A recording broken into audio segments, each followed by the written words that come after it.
नमस्कार दोस्तों, स्वागत है आपका स्टडी ग्लोज में। देखिए, एक बार फिर से पाकिस्तान को ग्लोबली ह्यूज एम्बेरसमेंट झेलना पड़ा है और ऐसा हुआ है यूएन की सिक्योरिटी काउंसिल की मीटिंग में। यहाँ पे इंडिया ने कहीं ना कहीं पाकिस्तान को ये कहते हुए इनडायरेक्टली क्लेम किया है पीओके जो है वो हमारा है। जानेंगे इस वीडियो में कि इंडिया ने यूएन की सिक्योरिटी काउंसिल मीटिंग में पाकिस्तान को किस तरह के स्टेटमेंट दिए। थोड़ा सा पीओके के बारे में भी जानने की कोशिश करेंगे, साथ ही यूएनएससी के बारे में भी जानेंगे। काफ़ी कुछ आपको जानने को मिलेगा इस वीडियो में। इसे प्रेजेंट करता हूं मैं, मेरा नाम है सौरभ स्वामी। लेकिन आगे बढ़ने से पहले आप ये चीज़ जरूर जान सकते हैं कि स्टडी ग्लोज के मोबाइल एप्लीकेशन पे यूपीएससी पर्सपेक्टिव से काफ़ी कोर्सेज अवेलेबल हैं। आप रिपब्लिक जो कोड है उसे लगा के 25% का डायरेक्ट डिस्काउंट पा सकते हैं। साथ ही ये भी आप जान सकते हैं कि हिंदी मीडियम के स्टूडेंट के लिए जो पीडीएफ है उसका अपडेशन भी अब शुरू हो चुका है। बाद में प्राइस जो है वो बढ़ने वाली है, तो जल्द से जल्दी आप स्टडी ग्लोज का जो एप्लीकेशन है उसे डाउनलोड कीजिए और ये जो कोर्स है उसे परचेज कीजिए। आगे बढ़ने से पहले एक क्वेश्चन मैं आपको पूछना चाहूँगा। क्वेश्चन का आंसर आपको देना है कमेंट बॉक्स में। क्वेश्चन है कि मैकमोहन लाइन जो इंडिया और चाइना के बीच में खींची गई थी वो किस ईयर में खींची गई थी। ऑप्शन आपके सामने है 1920, 1945, 1914 या 1948। सही उत्तर आपको कमेंट बॉक्स में लिखना है, कोशिश कीजिए। देखिए, जो आर्टिकल हमारे सामने आए हैं वो इस तरह से आए हैं। India slams Pakistan at UN, says perpetrators of 26/11 Mumbai attacks continue to enjoy its patronage. तो यहाँ पे इंडिया ने डायरेक्टली यूएन की सिक्योरिटी काउंसिल मीटिंग में पाकिस्तान को स्लैम किया है। देखिए, यूएन की सिक्योरिटी काउंसिल मीटिंग ऑर्गेनाइज की जाती है, उसमें इस बार की जो मीटिंग थी वो इन्हीं मुद्दों पे थी। साथ ही अफगानिस्तान का मुद्दा भी जो है इसमें डिस्कस किया जाना था। ऐसे में इंडिया ने डायरेक्टली पाकिस्तान को कहा है कि 26/11 के जो अपराधी हैं, जो खूंखार अपराधी हैं, उनको पाकिस्तान ने शरण दे रखी है, पाकिस्तान ने उनका संरक्षण कर रखा है। ये इंडिया ने संयुक्त राष्ट्र की इस सुरक्षा परिषद की मीटिंग में डायरेक्टली सभी देशों के रिप्रेजेंटेटिव को कहा है। इसी के साथ साथ इन्होंने ये भी कहा है कि यदि आतंकवाद की हम बात करें, टेररिज्म की, तो उसका ओरिजिन किसी न किसी देश में स्पष्ट रूप से हुआ है। और कहीं ना कहीं इनडायरेक्टली आप ये समझ सकते हैं कि यूएन की इस मीटिंग में इंडिया ने पाकिस्तान की तरफ इशारा किया है। अब देखिए, ये जो मीटिंग थी ये protection of civilians in arm conflict, war in cities, protection of civilians in urban settings के विषय पर ये जो मीटिंग थी ऑर्गेनाइज हो रही थी। लेकिन इसी बीच में पाकिस्तान के जो एनवोई हैं इस्लामाबाद के, जिनका नाम है मुनीर अकरम, उन्होंने इंडिया के जम्मू कश्मीर का जो मुद्दा है वो इस मीटिंग में उठाया।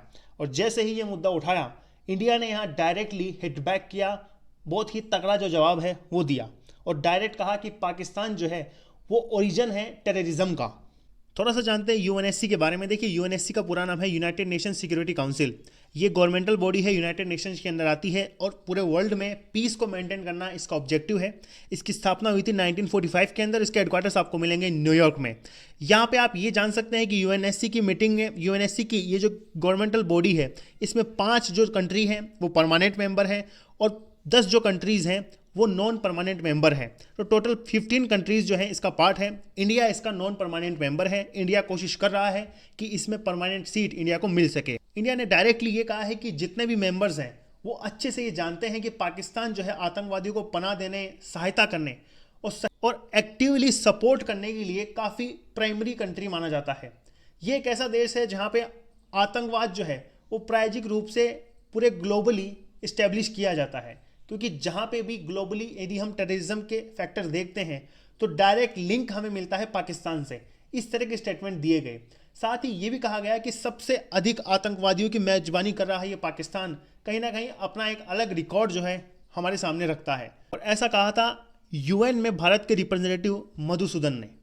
इन्होंने ये भी ऐड किया कि यदि हम परिषद में, इस काउंसिल के अंदर सिविलियंस की सिक्योरिटी की बात कर रहे हैं तो नागरिकों के लिए सबसे बड़ा जो खतरा है वो है टेररिज्म, वो है टेररिस्ट। और इन्होंने ये भी ऐड किया यहाँ पे कि जो हाफिज सईद के नेतृत्व वाली जमात उल दवा है, साथ ही लश्कर तैयबा, इन जैसे रिप्रेजेंटेटिव हमें पाकिस्तान में देखने को मिलते हैं। और आतंकी हमलों को अंजाम देने के लिए ये जो ग्रुप्स हैं जो पाकिस्तान में इस्टेब्लिश हैं, ये कहीं ना कहीं डायरेक्टली जिम्मेदार हैं। इसमें जो हाफिज सईद है, जिसे हम 26/11 मुंबई अटैक का हमलेवार मानते हैं, जिम्मेदार मानते हैं, वो पाकिस्तान के कोट लखपत जेल में, लाहौर में जेल की सज़ा काट रहा है। लेकिन कहीं ना कहीं इसे भी संरक्षण प्राप्त है पाकिस्तान का। इस तरह के डायरेक्ट स्टेटमेंट ग्लोबल स्तर के ऊपर इंडिया के द्वारा पाकिस्तान को दिए गए हैं। और जब पाकिस्तान के रिप्रेजेंटेटिव ने जम्मू कश्मीर की बात छेड़ी थी तब इंडिया ने यहाँ पे करारा जवाब दिया है। इंडिया ने यह कहा है कि जम्मू और कश्मीर और लद्दाख, ये जो दोनों केंद्र शासित प्रदेश हैं, ये भारत का हमेशा से एक अभिन्न, एक इम्पोर्टेंट पार्ट रहे हैं और ये अविभाज्य हिस्सा है। भले ही पाकिस्तान जो है इस पर अपना प्रतिनिधित्व, अपना रिप्रेजेंटेशन मानता हो या ऐसा करने का जो लालच है वो करे, लेकिन फिर भी ये भारत का ही पार्ट है। और इन्होंने ये भी ऐड किया है, जो काफ़ी इंपॉर्टेंट लाइन है, कि इसमें वो इलाके भी शामिल है जिस पर पाकिस्तान ने अवैध रूप से कब्जा कर रखा है। हम पाकिस्तान से उसके अवैध कब्जे वाले सभी क्षेत्रों को तुरंत खाली करने का आह्वान करते हैं। इस तरह के स्टेटमेंट जो है यूएन के रिप्रेजेंटेटिव मधुसूदन ने कहा है। तो आप ये मान सकते हैं कि डायरेक्ट ना करके इनडायरेक्टली इंडिया ने पाकिस्तान को ये चेतावनी दी है कि पीओके हमारा है, जो कि काफ़ी बड़ी बात है ग्लोबल स्तर पे। देखिए, थोड़ी सी कहानी समझते हैं पीओके की। देखिए, आज़ादी से पहले भारत जो है वो 565 छोटी छोटी रियासतों में इस तरह से डिवाइडेड था, जिसमें कुछ ब्रिटिश इंडिया की थी, कुछ प्रिंसली स्टेट थे। ऐसे करके लगभग 565 जो रियासतें थी वो हमारे सामने देखने को मिलती है। 3 जून को जब माउंटबेटन प्लान आया तो रियासतों को ये कहा गया कि आप चाहो तो पाकिस्तान में मिल सकते हो, चाहो तो इंडिया में मिल सकते हो। ऐसे में बहुत से 500 से अधिक रियासतों ने भारत में मिलने का फैसला लिया और इसमें जम्मू कश्मीर रियासत भी शामिल थी, जिसके महाराजा थे हरि सिंह। लेकिन पाकिस्तान अधिकृत जो कश्मीर है पीओके, ये भारत राज्य का जम्मू कश्मीर का वो हिस्सा है जिसे 1947 में कबीलाई विद्रोह के साथ पाकिस्तान ने अपनी सेना में धोखे से फ्रॉड करके शामिल किया था। आप इस मैप में समझ सकते हैं, ये भारत का हिस्सा है पूरा। यहाँ पे मिलता है गिलगिट बाल्टिस्तान, यहाँ पे ये पाक ऑक्युपाइड कश्मीर है, ये अक्साई चीन है और यहाँ पे अब प्रेजेंट टाइम पे जम्मू कश्मीर स्टैब्लिश है। लेकिन इंडिया के मैप को यदि आप देखेंगे तो इंडिया के मैप में हमें ये पूरी अच्छी इमेज मिलती है। ये है हमारा भारत और यहाँ पे आप देख सकते हैं ये है लद्दाख और ये है जम्मू कश्मीर। दोनों यूनियन टेरिटरीज बना दिए गए हैं जब से 5 अगस्त 2019 को आर्टिकल 370 रिमूव किया गया था। दोनों यूनियन टेरिटरीज हैं और ये दोनों भारत का अभिन्न अंग है, सुप्रीमली भारत का ही पार्ट है। और इस पीओके के अंदर टोटल 8 जिले हैं, 8 डिस्ट्रिक्ट हैं, जिनमें मीरपुर, नीलम, बिम्बार, कोटली, मुजफ्फराबाद, बाग, रावलकोट और सुबनौती, ये 8 जिले जो हैं वो शामिल हैं।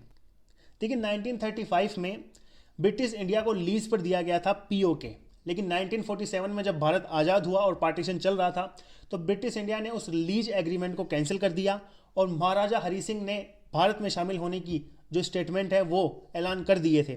ऐसे में महाराजा हरि सिंह के जो कमांडर थे मिर्जा हसन खान, उसने महाराजा हरि सिंह के खिलाफ विद्रोह कर दिया और ऐसे में कबीलाई विद्रोह के कारण 1947 के बाद से ये जो पीओके जो है वो पाकिस्तान के अवैध कब्जे में है। लेकिन 1949 तक गिलगिट बाल्टिस्तान का ये जो पार्ट है इसे पाकिस्तान का ऑक्युपाइड कश्मीर कहा जाता था। लेकिन 28 अप्रैल 1949 को एक एग्रीमेंट साइन हुआ पाकिस्तान और कश्मीर के बीच में। उसमें ये कहा गया कि पीओके के डिसीजन जो है डायरेक्टली सबोर्डिनेट किए जाएंगे पाकिस्तान की गवर्नमेंट के थ्रू। तो पीओके वाला जो पार्ट है उस पर पाकिस्तान का अवैध कब्जा है और ये भारत का ही हिस्सा है। इसमें आप एक स्टेटमेंट और सुन सकते हैं यहाँ पे।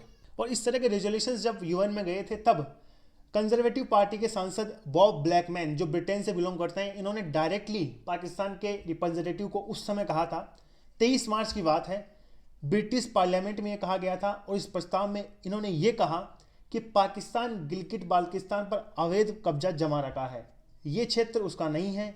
इससे पहले भारत भी ये कह चुका है कि पीओके और गिलगिट बाल्टिस्तान जो है वो पाकिस्तान ने ऑक्युपाई कर रखा है। एक ना एक दिन इस पार्ट को पाकिस्तान को जो है खाली करना होगा। इस तरह के स्टेटमेंट उस समय आए थे।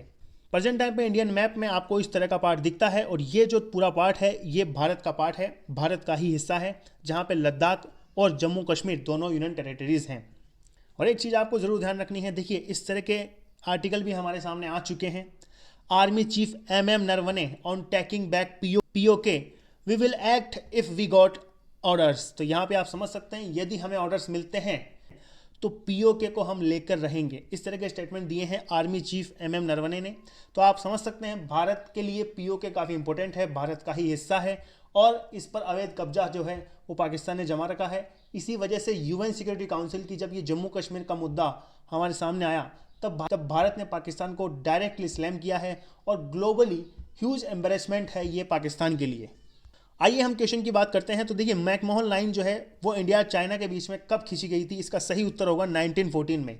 शिमला कन्वेंशन 24 मार्च 1914 को 1914 में ये जो शिमला कन्वेंशन हुआ था उसके थ्रू ये जो मैकमोहन लाइन है ये ब्रिटिश इंडिया और तिब्बत बॉर्डर के बीच में खींची गई थी। इसे मैकमोहन लाइन के नाम से जाना जाता है।